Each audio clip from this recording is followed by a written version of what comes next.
Welcome back to my channel.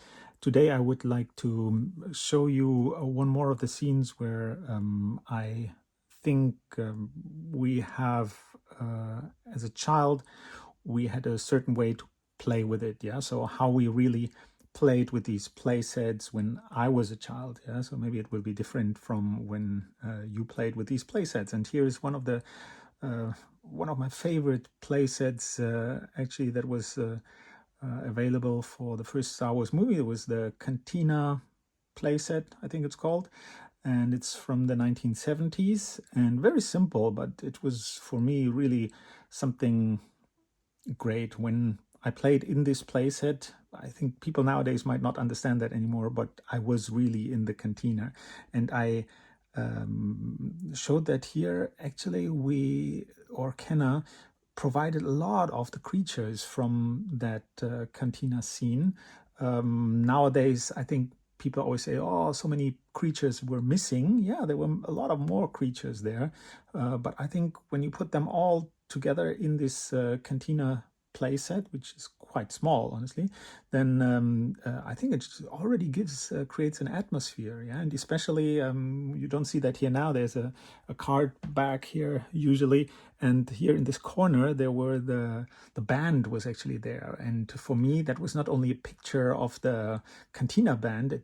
That was the Cantina band. Yeah, so whenever somebody said like, oh, the Cantina band, I should have done that as figures, for me this card back was the band. I had the band when I was a kid, and of course not as figures, just there on the background, but it really created an atmosphere. And I think that's great about these Kenner figures, that you can create a lot of stories in your imagination, not only with the figures, but your imagination is the power.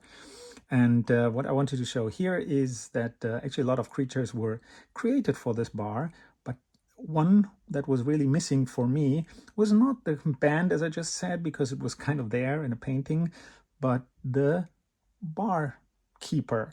And you see the place is empty here currently.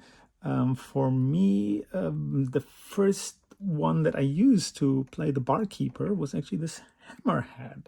I don't know how I got this idea. Maybe some of you can confirm that. I think in some of the photos from Kenna, they put Hammerhead here as the barkeeper. So I thought, oh, he might be a part-time job barkeeper there. Bit unusual, but I thought he's the barkeeper.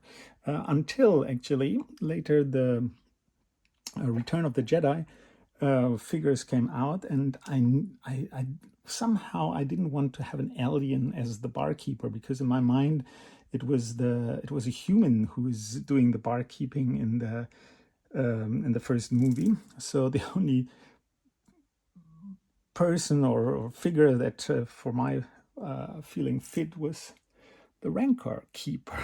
So he was usually my barkeeper, and I think he fits quite well. Yeah, I could imagine he drinks a lot of things by himself here to feed his belly.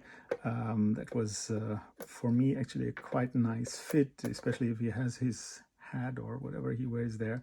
I think, or even though, so like now without the covering, I think he makes a good barkeeper here, right? What do you think? Yeah, so that was how we really played with it. Yeah, we used Hammerhead, I think, for the first few years, and when this Rancor Keeper came out, like in 1983, 84, I think he became my favorite barkeeper for the Cantina Bar. But of course, recently I found out that Hasbro, I think, really made the real barkeeper, the Wuher, or what is his name, and I think that's a great addition to have him on display. I'm not sure if it's a big difference if you play with him, but yeah, I really thought this was a missing figure somehow to have a barkeeper. But on the other hand, in a child's mind, anyone can be a barkeeper, right? And yeah, so this is what I wanted to show you here. What do you think? Who did you use as a barkeeper here? Did you care at all, or was it an empty place, or did you put anyone behind, like Luke, Chewbacca, or Han? Let me think. Let me hear. Yeah, I think that's an interesting question, because this is one of my favorite simple play sets that I had as my childhood. Yeah. So please leave a comment, and hope you like my videos. See you soon.